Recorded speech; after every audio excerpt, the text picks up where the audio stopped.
MDH chana masala. ಈಗ ಕಡಲೆ ಇರಲಿ, ಹಲಸಂಡೆ ಬೀಜ, ಕಪ್ಪು ಕಡಲೆ ಅಥವಾ ಬಿಳಿ ಕಡಲೆ, ಎಲ್ಲವೂ ಸ್ವಾದಿಷ್ಟವಾಗುತ್ತೆ. ಕರ್ನಾಟಕದ ಭಕ್ತರ ಮೇಲೆ ಕೇರಳ ಪೊಲೀಸರ ದರ್ಪ. ಕನ್ನಡಿಗರ ಮೇಲೆ ಲಾಠಿ ಚಾರ್ಜ್ ಮಾಡಿದ ಆರೋಪ. ರಾಜ್ಯದಿಂದ ಹೋದ ಭಕ್ತರು ಹೇಳುವುದೇನು?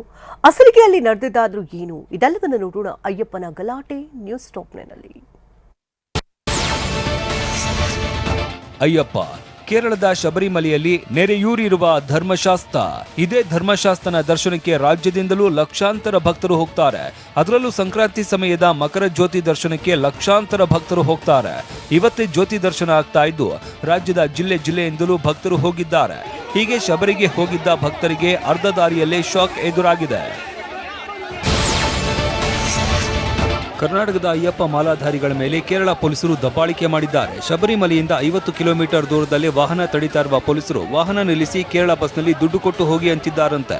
ಶಿವಮೊಗ್ಗ, ಚಿಕ್ಕಮಗಳೂರು, ಬಾಗಲಕೋಟೆ ಭಕ್ತರಿಗೆ ಪೊಲೀಸರು ತಡೆ ನೀಡಿದ್ದು ಲಾಠಿ ಚಾರ್ಜ್ ಮಾಡಿದ್ದಾರೆ ಎಂಬ ಆರೋಪ ಕೇಳಿಬಂದಿದೆ. ಕರ್ನಾಟಕದ ವಾಹನಗಳಿಗೆ ಸೂಕ್ತ ಸ್ಪಂದನೆ ನೀಡಿದ ಕೇರಳ ಸರ್ಕಾರದ ವಿರುದ್ಧ ಭಕ್ತರು ಕಿಡಿಕಾರಿದ್ದಾರೆ. ಬಾಡಿಗೆ ವಾಹನ ಮಾಡಿಕೊಂಡು ಹೋಗಿರುವ ತರೀಕೆರೆಯ ಭಕ್ತರು ಈಗ ಅತ್ತ ಹೋಗಲಾಗದೆ ಇತ್ತ ಮರಳಲಾಗದೆ ಸಂಕಷ್ಟಕ್ಕೆ ಸಿಲುಕಿದ್ದಾರೆ. ಎರಿಮಲೆಯಲ್ಲಿ ಬೇರೆ ರಾಜ್ಯದ ಗಡಿಗಳನ್ನ ಬಿಡುತ್ತಿದ್ದಾರೆ. ಆದ್ರೆ ಜನ ಜಾಸ್ತಿ ಇದ್ದಾರೆ, ಟ್ರಾಫಿಕ್ ಸಮಸ್ಯೆ ಉಂಟಾಗುತ್ತೆ ಅಂತ ಕರ್ನಾಟಕದ ವಾಹನಗಳನ್ನ ಮಾತ್ರ ಬಿಡ್ತಾ ಇಲ್ಲ ಅಂತ ಮಾಲಾಧಾರಿಗಳು ಆರೋಪಿಸಿದ್ದಾರೆ.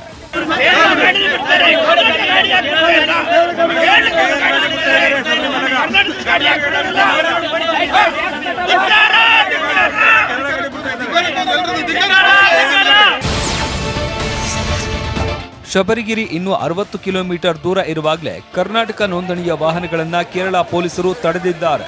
ಎರಿಮಲೆಯಲ್ಲಿ ಕರ್ನಾಟಕದ ವಾಹನಗಳನ್ನ ಪೊಲೀಸರು ತಡೆದಿದ್ದು ಅಲ್ಲಿಂದ ಬಸ್ನಲ್ಲಿ ಹೋಗೋದಕ್ಕೆ ಸೂಚನೆ ನೀಡಿದ್ದಾರೆ. ಇದು ರಾಜ್ಯದ ಭಕ್ತರ ಆಕ್ರೋಶಕ್ಕೆ ಕಾರಣವಾಗಿತ್ತು. ಅದರಲ್ಲೂ ಚಿಕ್ಕಮಗಳೂರು ಜಿಲ್ಲೆಯಿಂದ 5,000ಕ್ಕೂ ಹೆಚ್ಚು ಭಕ್ತರು ಹೋಗಿದ್ದು ಅಲ್ಲೇ ಪ್ರತಿಭಟನೆ ನಡೆಸಿದ್ರು. ಕೇರಳ ಸರ್ಕಾರದ ಜೊತೆ ಸಿಎಂ ಸಿದ್ದರಾಮಯ್ಯ ಮಾತನಾಡಬೇಕು ಅಂತ ಆಗ್ರಹಿಸಿದ್ರು.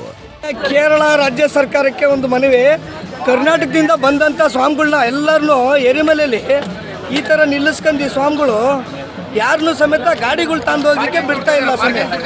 ಪಾರ್ಕಿಂಗಿಗೆ ಭಯಂಕರ ಮಾಡ್ತಿದ್ದಾರೆ. ನಾವು ಕರ್ನಾಟಕ ರಾಜ್ಯ ಸರ್ಕಾರ ಸ್ವಾಮಿಗಳೆಲ್ಲ ಸೇರ್ಕೊಂಡು ಸ್ಟ್ರೈಕ್ ಮಾಡ್ತಾ ಇದೀವಿ. ಯಾರು ಕೂಡ ಇಲ್ಲಿ ಪೊಲೀಸ್ನವರಾಗಲಿ ಯಾರೇ ಆಗಲಿ ನಮಗೆ ಭಾಗ್ಯ ಆಗ್ತಾ ಇಲ್ಲ. ಎಲ್ಲ ಅವ್ರವ್ರ ಬಾಡಿಗೆ ಅವರ ಕೆಲಸ ಮಾಡ್ತಾರೆ. ನಮ್ಮ ಸ್ವಾಮಿಗಳು ಇಲ್ಲಿ ಕಾಯ್ತಾ ಕುಂತ್ಕೊಂಡಿದ್ದೀವಿ. ಸಾವಿರಾರು ಜನ ಕರ್ನಾಟಕದಿಂದ ಕೇರಳ ರಾಜ್ಯಕ್ಕೆ ಬಂದಿದ್ದೀವಿ ನಾವು. ಇದರಿಂದ ಮತ್ತಷ್ಟು ಕೆರಳಿದ ಭಕ್ತರು ರಸ್ತೆಯಲ್ಲಿ ಮಲಗಿ ಪ್ರತಿಭಟನೆ ನಡೆಸ್ತಾ ಇದ್ದಾರೆ. ಅಷ್ಟಕ್ಕೂ ನಾವು ಈಗಾಗಲೇ ಬಾಡಿಗೆ ವಾಹನದಲ್ಲಿ ಶಬರಿಮಲೆಗೆ ಬಂದಿದ್ದೇವೆ, ಈಗ ಮತ್ತೆ ಕೇರಳ ಸಾರಿಗೆ ಬಸ್ಗಳಿಗೆ ಹಣ ಕೊಟ್ಟು ಹೋಗಬೇಕಾ ಅಂತ ಸಿಟ್ಟಿಗೆದ್ದಿದ್ರು. ಶಬರಿಮಲೆಯಲ್ಲಿ ಕರ್ನಾಟಕದ ವಾಹನಗಳನ್ನು ತಡೆದ ವಿಚಾರಕ್ಕೆ ಸಂಬಂಧಪಟ್ಟಂತೆ ಕೇರಳ ಸರ್ಕಾರದ ಜೊತೆ ಮಾತನಾಡಿದ್ದೇವೆ ಅಂತ ಸಾರಿಗೆ ಸಚಿವ ರಾಮಲಿಂಗಾರೆಡ್ಡಿ ಮಾಹಿತಿ ನೀಡಿದ್ದಾರೆ. ಸರ್ಕಾರದ ಮುಖ್ಯ ಕಾರ್ಯದರ್ಶಿ ಶಾಲಿನಿ ರಜನೀಶ್, ಗೃಹ ಇಲಾಖೆ ಪ್ರಧಾನ ಕಾರ್ಯದರ್ಶಿ ತುಷಾರ್ ಗಿರಿನಾಥ್ ಕೇರಳ ಅಧಿಕಾರಿಗಳನ್ನು ಸಂಪರ್ಕಿಸಿ ಗೊಂದಲ ಸರಿಪಡಿಸೋದಕ್ಕೆ ಸೂಚನೆ ನೀಡಿದ್ದಾರೆ. ನಮ್ಮ ಅಧಿಕಾರಿಗಳ ತಂಡ ಕೇರಳ ಅಧಿಕಾರಿಗಳ ಜೊತೆ ಸಂಪರ್ಕದಲ್ಲಿದೆ. ಅವರು ಕೇರಳ ಹೈಕೋರ್ಟ್ ನಿರ್ದೇಶನ ಪಾಲಿಸ್ತಾ ಇದ್ದೇವೆ ಅಂತ ಹೇಳಿದ್ದಾರೆ. ಭಕ್ತರಿಗೆ ತೊಂದರೆ ಆಗದಂತೆ ಕ್ರಮ ಕೈಗೊಳ್ಳಿ ಅಂತ ಸೂಚಿಸಿರುವುದಾಗಿ ಮಾಹಿತಿ ನೀಡಿದ್ದಾರೆ. ಚಿಕ್ಕಮಗಳೂರು ಮಾತ್ರವಲ್ಲ, ಶಿವಮೊಗ್ಗ, ಬಾಗಲಕೋಟೆಯಿಂದಲೂ ಸಾಕಷ್ಟು ಭಕ್ತರು ಹೋಗಿದ್ದು ಸಂಕಷ್ಟಕ್ಕೆ ಸಿಲುಕಿದ್ದಾರೆ. ಭದ್ರಾವತಿಯಿಂದ ಹೋಗಿದ್ದ ಮಾಲಾಧಾರಿಗಳು ರಸ್ತೆಯಲ್ಲೇ ಕೂತು ಭಜನೆ ಮಾಡ್ತಾ ಇದ್ದಾರೆ. ಕರ್ನಾಟಕ ರಾಜ್ಯದವರು ಅಂದ್ರೆ ಶಿಸ್ತು, ಶಾಂತಿಗೆ ಹೆಸರಾದವರು.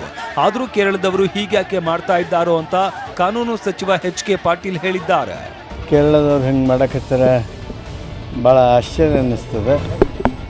ಕರ್ನಾಟಕದ ಭಕ್ತರು ಭಾಳ ದೊಡ್ಡ ಸಂಖ್ಯೆಯಲ್ಲಿ ಸ್ವಾಮಿ ಅಯ್ಯಪ್ಪಕ್ಕೆ ಹೋಗ್ತಾರೆ.